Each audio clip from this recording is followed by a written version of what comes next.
It is a new year. And you know what that means? It means my LinkedIn feed is full of people claiming new year, new me. It means the gym is absolutely packed with people who have no idea how to use the squat rack. It means we are all pretending that a change in the calendar date somehow changes human physiology. Personally, I hate resolutions. The rebel in me refuses to make them. If I want to fix something, I fix it on a Tuesday in July. Waiting for January 1st feels like an excuse to keep doing the bad habits until the ball drops. It feels like we're throwing money at a problem, buying the new shoes, the new membership, thinking the purchase is the solution, when really, the solution is just doing the work. But since we are all culturally forced to think about performance right now, whether that's in the gym or at the new job, I want to talk about a tool you might already have. It doesn't cost money, it doesn't require a subscription, and frankly, it might get you fired if you use it too loudly. I'm talking about profanity. A new study suggests that dropping an F bomb isn't just a sign of bad vocabulary. It might actually be a performance enhancing drug. But why? Is it just anger? Or is it something deeper in our wiring? It's an all new Prove It To Me.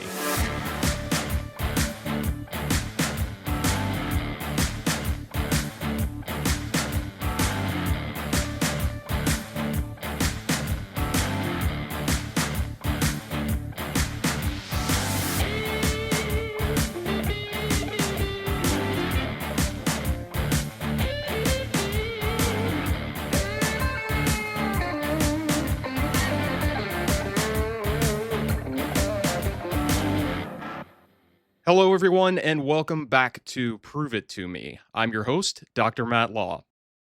It has been a minute. I know. I'm predicting that I may not be as active this year as I was last year. Why? Well, I have a new day job, and it does a pretty good job of dominating my time. Plus, I need hobbies to keep my sanity. Video games don't play themselves, and bourbon doesn't drink itself, but Prove It To Me is one of my favorite hobbies. So, as long as there is bad science reporting and good peer reviewed data, I'll be here. Speaking of bad science reporting, or at least sensational science reporting, I saw an article in The Guardian that caught my eye. The headline read, "Don't hold back. Swearing can boost performance by lowering inhibitions, study finds." Now, usually when I see a headline like this, I roll my eyes. It feels like pop psychology. It feels like something you read on Facebook just to justify being rude to a waiter. Oh, I'm not a jerk, I'm just optimizing my performance. But then I saw who was behind the study, Dr. Richard Stevens. If you are a nerd like me, you know that name. Richard Stevens is the researcher from Keele University who won a Nobel Prize a few years back for proving that swearing helps you tolerate pain. He's the guy who made people stick their hands in ice water and scream obscenities. And it worked. Swearing acted as an analgesic. But this new study isn't about pain, it's about strength. And it proposes a mechanism that I find absolutely fascinating for us in the safety and performance world. So I pulled the paper. It's titled, "Don't Hold Back. Swearing Improves Strength Through State Disinhibition." It was published in the American Psychologist. Now, pause. American Psychologist is the flagship journal of the American Psychological Association. This isn't a pay-to-play journal. This is the big leagues. If they are publishing a paper on the word fuck, they are taking it seriously. Let's look at the setup. The authors: Richard Stevens alongside Harry Dalber and Christopher Richardson from the Keele University in the UK, and Nicholas Washmuth from the University of Alabama in Huntsville. The funding, well, there was no external funding reported. Maybe this is pure academic curiosity. No big profanity lobbyists paying for the results. The question: we already know from previous research that swearing increases pain tolerance. We also know from other studies that it can increase peak power, like on a stationary bike, and grip strength. But we haven't known why. The prevailing theory was general arousal. The idea was you swear, you get angry, your heart rate spikes, your fight or flight system kicks in, and you get a boost of adrenaline. It makes sense, right? If I scream, I pump myself up. But here is the catch. In previous studies, they didn't see the heart rate spike they expected. The arousal theory didn't fit the data. So, Stevens and his team proposed a new theory, state disinhibition. Basically, they hypothesized that swearing doesn't press the gas pedal, like arousal. Instead, it cuts the brakes, disinhibition. It lowers your concern for social norms. It lowers your fear of failure. And it lowers your self control. And when you stop holding back, you perform better. They ran two experiments to test this. And honestly, I would have paid money to watch these in person. Experiment 1, they recruited 88 participants. The task, a chair push up. Basically, you sit on a sturdy chair, put your hands on the seat beside your hips, and lift your entire body weight up. You hold that pose for as long as you possibly can.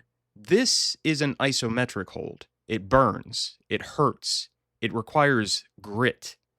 The conditions were simple. Number 1, the swearing condition. While holding the pose, the participant repeats a swear word of their choice every 2 seconds. Number 2, the neutral condition. While holding the pose, they repeat a neutral word describing a table. I don't know, I guess like wooden or solid. Now, for my fellow safety professionals, I will note that the researchers put a safety cap on this task. Participants were asked to stop if they reached 60 seconds of the isometric hold.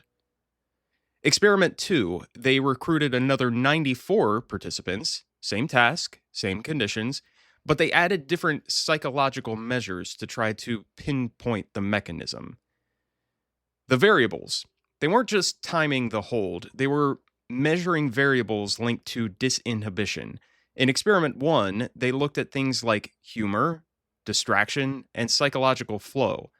In experiment 2, they got even more creative. They measured bystander apathy using vignettes about helping people and scales for the behavioral inhibition system, or BIS, and the behavioral activation system, BAS.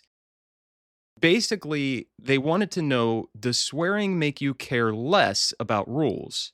Bystander apathy. Does it make you more in the zone, which would be flow? And does it distract you from the burning in your triceps? So, did the potty mouths win? Yes. In experiment 1, participants held the chair push-up significantly longer when swearing. If you care about p-values, that was 0.005. In experiment 2, they replicated it. Swearing again led to a significantly longer hold times. P-value is 0.003. We aren't talking about a massive physical transformation here. It's not like they turned into the Hulk, but the effect was consistent. Repeating a swear word allowed them to push past the point where they normally would have quit. But here's the part that matters. Why? They ran a mediation analysis. This is statistical speak for finding the middleman. In the individual experiments, the results were a little messy. In experiment 1, perceived freedom from constraints seemed to be the driver. In experiment 2, distraction popped up as a significant mediator. But because mediation requires a lot of statistical power, they did something smart. They aggregated the data. They combined experiment 1 with 88 participants, experiment 2 with 94 participants, and a previous study with 118 participants for a total sample size of 300 people. When they ran the numbers on the big group, 3 clear winners emerged as the reason swearing works. Number 1, psychological flow. Swearing helped people get in the zone, where action feels effortless. Number 2, distraction. Swearing took their mind off the physical effort or pain. And number 3, self-confidence. Swearing made them feel more capable. Interestingly, humor was not a significant mediator in the final analysis. So it's not just that laughing makes it easier, it's that swearing actually shifts your brain into a state of focused, confident disinhibition. The authors write, swearing promotes psychological states conducive to maximizing effort and overcoming internal constraints. It's like taking the governor off an engine. Your body normally limits you. It says, hey, stop holding this pose. It hurts. Swearing suppresses that voice. It suppresses the safety manager in your brain, the behavioral inhibition system, and ramps up the behavioral activation system. Now, let's bring it back to Earth. You know I have to critique the study. Limitation 1, the mediation shuffle. The authors admit that the mediation results were inconsistent across the individual experiments. It was only when they combined them for a total of 300 participants that the picture got clear. That's valid statistics, but it shows that the effect is subtle. It's not a magic bullet. Limitation 2, self-reported mediators. They measured things like flow and distraction by asking people, hey, were you distracted? Yes. That leaves room for interpretation. They suggest future research should manipulate these variables directly. Limitation 3, the task specificity. This was a chair push-up. It's an endurance task. Does this apply to lifting a heavy box or running a sprint? Probably. Does it apply to typing an email or performing surgery? This is where the safety implication comes in. If swearing increases disinhibition, that's great for brute force tasks. If you need to lift a heavy beam or unscrew a rusted bolt, let the expletives fly. It helps you ignore the stop signals in your brain. But do we want disinhibition when doing precision work? Do we want a crane operator to be disinhibited? Do we want a bomb disposal technician to be taking more risks? Probably not. If swearing lowers your caution, then swearing might actually be a leading indicator for risky behavior in a complex task. If you hear a crew swearing up a storm, they might be working harder, physically, but they might also be ignoring the little voice that says, hey, check that rigging one more time. So, as you head into this new year looking for motivation for your fitness journey or whatever challenge you are up against, the science says, don't hold back. If you're stuck on the bench press, let it out. If you're struggling to get that report finished, well, maybe whisper it so HR doesn't hear you. The study proves that our words aren't just communication, they are physiological triggers. We have a override button installed in our language centers. Use it wisely. If you are a safety manager and you hear a guy cursing at a wrench, maybe let him finish. He's just maximizing his behavioral activation system. But if he's cursing while driving the forklift, maybe tell him to take a break. We want the brakes on the forklift to work, even if the brakes in his brain are turned off. That's it for this Study Finds episode. I'm going to see if this swearing helps me perform my own research better. The data is inconclusive on that one so far. And hey, it's a new year, and I'll keep this podcast going as long as I have content. If you have research that you want to share on the podcast, whether it's your own or just a really cool study you found or some research you've been able to effectively put into practice, send me an email at contact@proveitpod.com. Until next time, I'm Dr. Matt Law. Thanks for listening to the Prove It To Me podcast. Take care and stay safe, everyone.